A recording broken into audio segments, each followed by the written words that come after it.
10 is on the trailer. Is it got a CD player? That's it. That's the only one we've got. Just tipping the barley out in the shed now. It's day 731, so it's 2 years now. So I don't know whether today's the birthday. It must be, because we've done 730 days now. We're on 31. So by the date, this was the first date I did a video 2 years ago, first day of COVID lockdown. So that's gone pretty quick, if you ask me. The next milestone will probably be 1,000 videos perhaps, which I think is December sometime. Someone can do the maths and work that out. Anyway, I'm on the sprayer, which is only possible because people are watching this channel, so thank you again for all that. Anyway, we're going to go and spray some wheat. Spraying this wheat looks great, but I've just seen this. Don't want to hit that with a combine, so I'm going to throw it in the hedge. It's quite big. I've sprayed around this pond, so now you'll see the boom sections click off in series. So if you look now, there you go, and then they're going to click off that side as well. They leave the couple on at the end, and then as I go back, as I go over here, they'll start coming back on again. Anyway, Stephen's with me. He's just got a video of us doing it at the other end as well, so I'll stitch that on the end of this, and you'll see. You'll see them turning back on now. There we go. All automatic. Right, look how good that wheat looks. Dead healthy. Quite a lot of tillers. Nice deep green. Then we go over here where I missed putting a pre-emergence spray on.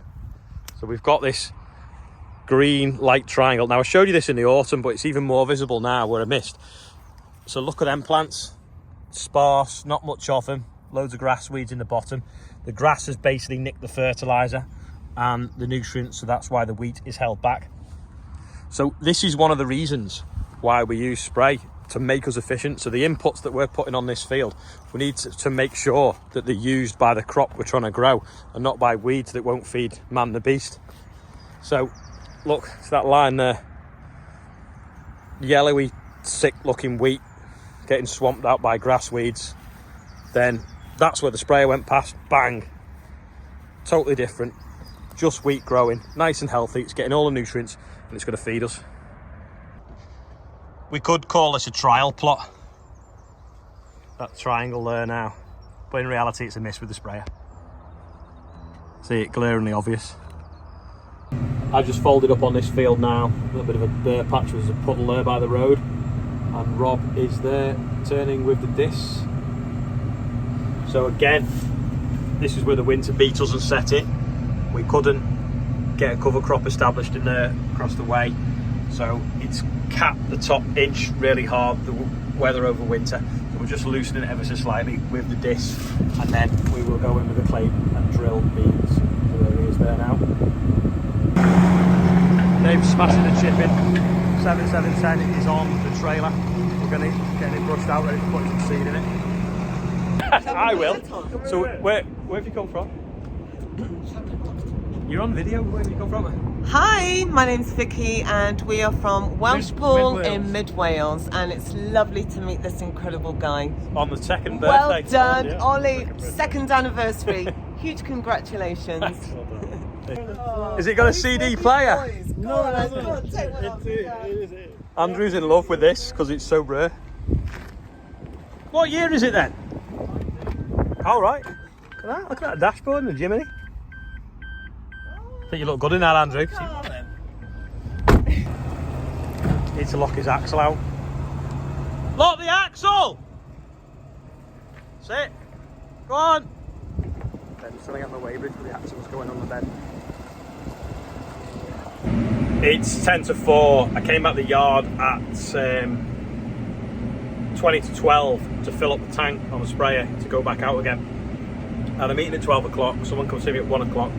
Someone else comes to see me about the solar, because our solar feed-in tariff, if you imagine, the feed-in tariff is one thing, but what you call your export tariff is ridiculously low. I think we get paid like 5.7 pence or 5.9 pence for the electric we sell to the grid. Then we buy it back at either 19 or 24 or something, which is scandalous. So we've been trying to work a deal out to try and see if we can sell it for better. So we have to get to the bottom of how it all works with EDF, who do it at the moment. So if anyone's got any ideas of where we can sell it better, let me know. But yeah, I've lost like 3.5 hours in the yard.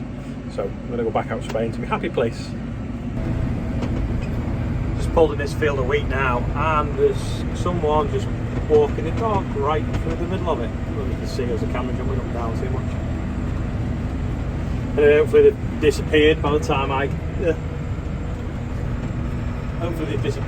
get over there.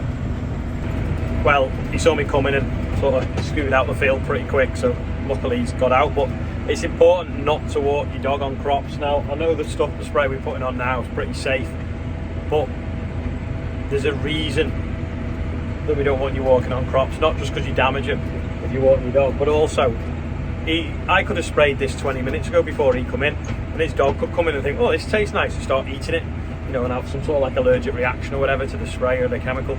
So that is why you shouldn't go on fields, because you don't know what they've been treated with. We don't use anything dodgy like they did in the 80s though, where, you know, your dog would probably die if it went in a field that had been sprayed like Gramoxone or something like that. Wheat price still only up about 50% from harvest. Fertiliser now apparently £950 a tonne for urea. Urea is 46% nitrogen.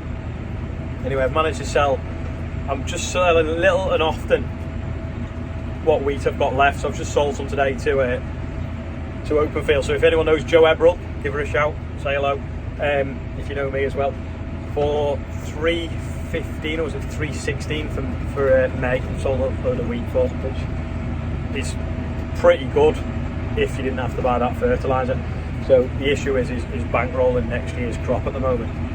So fingers crossed it's going to continue to rise, and what we're going to harvest this year can pay for the extra fertiliser costs for next year. There's still profit in it at them prices, surprisingly, if you've got the cash flow to be able to afford to buy it in the first place.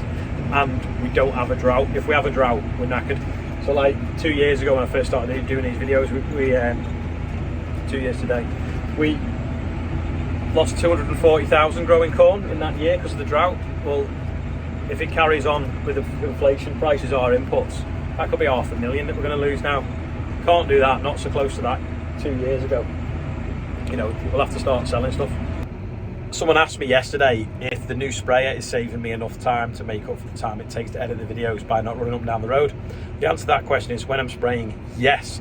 The problem today is though, I added up the field sizes wrong, didn't put enough in the tank. I've come to this block of land which is like 120 acres and I've run out with 7 to go, so now I'm going to have to fold up and go back to the yard and top up to come all the way back to do 7 acres.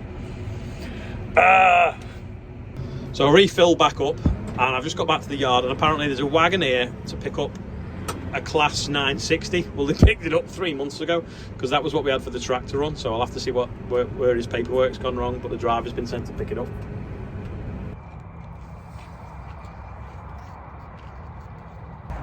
So class have sent him to pick up a 960 that hasn't been here since December, but I've had an idea. Put this on his wagon, make him feel a bit better. So the guy's from France, he brings tractors across and then he's going to go wherever he needs to be tomorrow to pick another one up. So let's see what he says when I show him this. Here you go.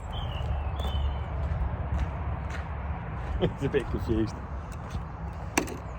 Take a picture of that. That's the only one we've got. Just backing him up now, turning round, he's going empty-handed. Lovely bloke from France. He obviously brings the tractors from the French factories over to here, and then they take JCBs back into Europe. So he's going to try and backload tomorrow with JCBs. Now he can't move a class. I've just come in and there's a robin in the house. And it's out. Looks well on that trailer, that tractor. Anyway, we put the seed ball in it now. I'm just going to weigh it just so we can work out that we've definitely got enough. I've also ordered some spring wheat seed because I always like to have a little bit of spring wheat. So if we get a wet sort of autumn next year and we've got to put spring crop in, then I've always got a bit that I can dress for seed. But also as well, if prices stay how they are, there's less risk growing spring crops than there is winter crops. They don't return as much, but also you're not as exposed. So we might put a bit less fert on them as well. So I might end up with some spring wheat next year because we still don't know what's going to be happening in the world, do we? Now we've weighed it, I'm just tipping the barley out in the shed now, so we know what we've got. Keep it slightly separate to the other pile because we know that's definitely spring barley for sowing. But that tractor's amazing. It's just like, handles that trailer really well considering it's 20 years old.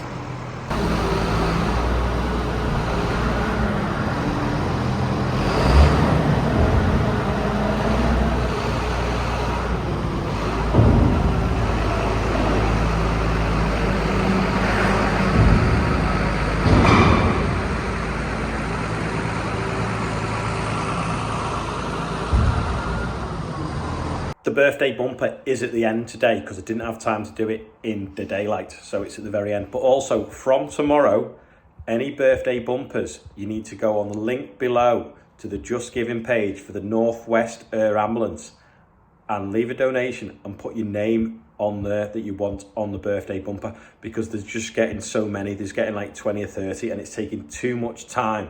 So by doing it this way, I'm hoping it will cut some of the numbers down, make it better for the viewers because they've not got to endure it all, but also we can raise money for the air ambulance. So if you want a mention on there, or someone you know you want to give them birthday bumper mention, click the link below here for the air ambulance, and in the comments after you've left the donation, leave the name. Don't forget to leave the name, and then I can put you on.